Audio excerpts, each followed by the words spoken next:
دیا؟ نہیں نہیں اماں، میں کربلا کے میدان میں ہوں، میرا دم نکلنے والا ہے۔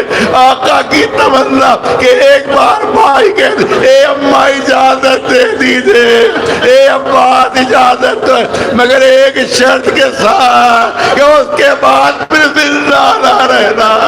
عباس کی زبان سے بھائی نکلا، روح پروار کر گئی۔ حسین نے دعا پڑا، اے ابا تمہارے مرنے سے میری کمر شکستہ ہو گئی، لوہے چالا کر یا سکینہ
کیوں نہیں ہو رہی ہے شادی؟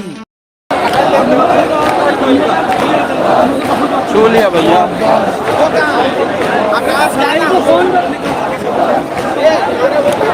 کیا کرے بتاؤ